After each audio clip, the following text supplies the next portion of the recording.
ଘରର ସୁଖ ଶାନ୍ତି କେମିତି ବଜାୟ ରଖିବେ ଚାଲନ୍ତୁ ଦେଖିବା ଏହାର 10ଟି ନିୟମ।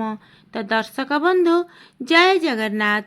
ସର୍ବପ୍ରଥମେ ମୟୂର ପଙ୍ଖକୁ ନିଜ ଘରେ ରଖିବା ଦ୍ୱାରା ଅଶୁଭ ଶକ୍ତିର ନାଶ ହୋଇଥାଏ ଏବଂ ଶୁଭ ଶକ୍ତିର ବାସ ହୋଇଥାଏ।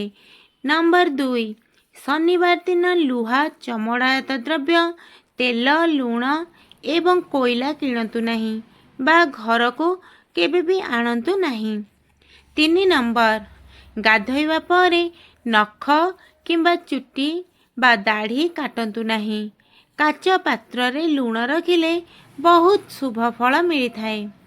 4 ନମ୍ବର, ଗଡ୍ରେଜର ମୁହଁ ଦକ୍ଷିଣ ଦିଗକୁ କରି ରଖନ୍ତୁ ନାହିଁ, ରଖିଲେ ଘରର ଅମଙ୍ଗଳ ହୋଇଥାଏ। ନମ୍ବର 5, ଘରର କବାଟ ଝରକା ଉପରେ ପାଲଟା ଲୁଗା ଏବଂ ଗାମୁଛା ରଖନ୍ତୁ ନାହିଁ। ନମ୍ବର 6, କେବଳ ଠାକୁର ଘର ଛଡ଼ା ଅନ୍ୟ ଘରେ ମହାଭାରତର ବହି କିମ୍ବା ମହାଭାରତର ଯୁଦ୍ଧ ଫଟୋ ରଖନ୍ତୁ ନାହିଁ।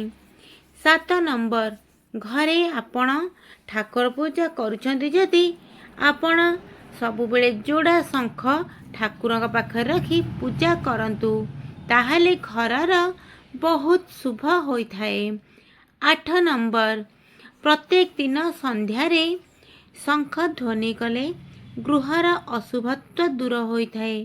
9 ନମ୍ବର, ରାତିରେ ଶୋଇବା ବେଳେ ମୁଣ୍ଡ ପାଖରେ ଦଉଡ଼ି କିମ୍ବା ଲୁଣ ପାତ୍ର ରଖନ୍ତୁ ନାହିଁ। 10 ନମ୍ବର, ରୋଷେଇ ଘରେ ଝାଡ଼ୁ ରଖନ୍ତୁ ନାହିଁ। ଝାଡ଼ୁକୁ ସମସ୍ତଙ୍କର ଦୃଷ୍ଟି ପଡ଼ୁନଥିବା ସ୍ଥାନରେ ରଖନ୍ତୁ। ତ ଦର୍ଶକ ବନ୍ଧୁ, ମୁଁ ଭିଡ଼ିଓଟିକୁ ଏଇଠାରେ ଶେଷ କରୁଛି। ମୁଁ ଆଶା କରୁଛି ଆପଣମାନଙ୍କୁ ମୋର ଏ ଭିଡ଼ିଓଟି ନିଶ୍ଚୟ ରୂପେ ଭଲ ଲାଗୁଥିବ। ଯଦି ଆପଣମାନଙ୍କୁ ମୋର ଏ ଭିଡ଼ିଓଟି ଭଲ ଲାଗିଛି ତେବେ ଦୟାକରି ମୋ ଚ୍ୟାନେଲଟିକୁ ସବସ୍କ୍ରାଇବ୍ କରି ଗୋଟେ ଛୋଟ ଲାଇକ୍ଟିଏ ନିହାତି ରୂପେ କରନ୍ତୁ। ଜୟ ଜଗନ୍ନାଥ।